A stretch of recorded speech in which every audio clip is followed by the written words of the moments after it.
لہٰذا یہ جو حکمت ہے نا، یہ کیا ہے؟ حکمت، اللہ نے حکمت عطا کی، ولایت عطا کی۔ اب ممکن ہے کوئی کہے مولانا یہ تو آپ نے تفسیر تو بیان کر دی، حضرت یوسف کی زندگی سے اس کا کیا تعلق ہے؟ کہاں مثال ہے حضرت یوسف کی زندگی کے اندر ایسی کہ ان کو یہ اللہ نے ولایت عطا کی؟ یہ حضرت یوسف کی زندگی کا ولایت کا، حکم کا جو جلوہ ہے نا، وہ 7 دروازوں کا کھلنا ہے۔ ابھی آئے گا قصہ، یہ بعد والی آیتیں یہ اللہ نے دے دیا نا، یہ مقام، بھائی مقام پہلے دے گا تو دروازے بعد میں کھلیں گے نا۔ یہ آیت پہلے آئے گی نا، یہ اللہ پہلے بتائے گا نا کہ ہم نے حکم بھی دے دیا اور علم بھی دے دیا۔ اب اس کے بعد والی آیت میں وہ قصہ سامنے آئے گا کہ 40 سال کی عمر میں جب شباب ان کا کمال پر تھا، حسن جمال ان کا کمال پر تھا، اس کیفیت میں، اس دور میں وہ سب واقعہ گزرا کہ جو حجرے میں زلیخا نے بلایا اور پھر کیا کیا ہوا، وہ ابھی آگے والی آیت میں آئے گا۔ تو حکم، وہ جو حکم ہے نا، ولایت، میں نے ابھی ولایت کے اوپر بات کی، وہ جو ولایت ہے اس کے لیے حضرت عبداللہ ابن عباس کی ایک روایت، معاف کیجیے گا، حضرت عبداللہ ابن مسعود کی روایت میں آپ کو سنانا چاہوں گا۔ ہمارے بھائیوں کے مطابق عشرہ مبشرہ میں ان کا شمار ہے۔ ہم عشرہ مبشرہ کی جو روایت ہے اسے عن علم رد کرتے ہیں، ہم علمی طور پر اس روایت کو رد کرتے ہیں، مگر کیونکہ ابھی اس وقت میں میرا موضوع نہیں ہے عشرہ مبشرہ کے اوپر بات کرنا، یہ جو 10 ٹاپ 10، یہ میں ہرگز نہیں کہہ رہا کہ وہ شخصیات ان میں جو ہے وہ اس مقام کی حامل نہیں ہیں، ان میں بعض شخصیات تو 100% اس مقام کی حامل ہیں۔ جی ہاں، یہ جو کمال کی شخصیات، اس میں مولا علی بھی ہیں، اس میں عبداللہ ابن مسعود بھی ہیں، ٹھیک ہے؟ تو وہ جو شخصیات ہیں ان کا باکمال ہونے میں کوئی تردد نہیں ہے، مگر یہ جو روایت ہے 10 صحابہ کرام کی کہ جن کے بارے میں نبی نے بشارت، جنت کی بشارت دی ہے، جن کو وہ علمی طور پر ہمارے ہاں اس کے اوپر بہت سیر حاصل بحث ہے، خود ہمارے برادران اہل سنت میں اس کے اوپر مکمل گفتگو ہے، اور سب متفق نہیں ہیں اس بات سے کہ یہ روایت متواتر ہے، لیکن ہماری یہ بحث نہیں ہے۔ ان میں سے ایک نام ہے حضرت عبداللہ ابن مسعود رضی اللہ تعالیٰ عنہ۔ وہ فرماتے ہیں کہ کنت عند رسول اللہ، میں رسول اللہ کی خدمت میں تھا، جیسے اکثر میں حضرت کی خدمت میں ہوتا تھا۔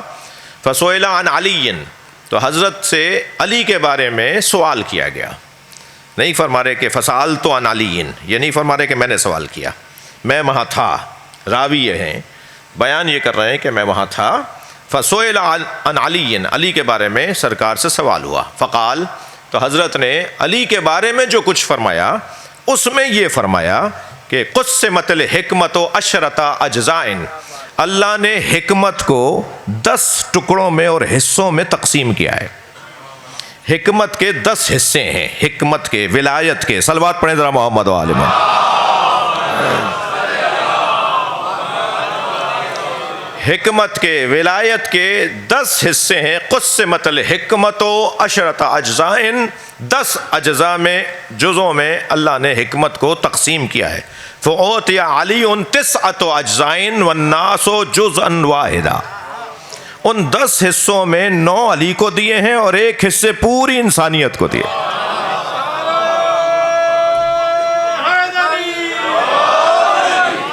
اللہ نے 10 اجزاء حکمت میں 9 اکیلے علی کو دیے، اور 1 حصے میں سارے انسانوں کو شریک بنا دی۔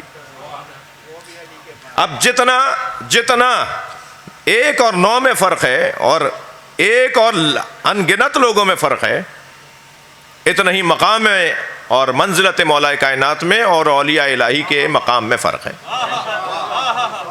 یہ دنیا میں جتنے بھی اولیاء الہی کے مزارات ہیں، آپ کو اولیاء الہی سے شرف ملاقات نصیب ہو، وہ سب مولا علی کے دروازے پر کاسے گدائی لیے کھڑے ہیں کہ کسی طرح ان کے کشکول میں علی کچھ ولایت ڈال دیں۔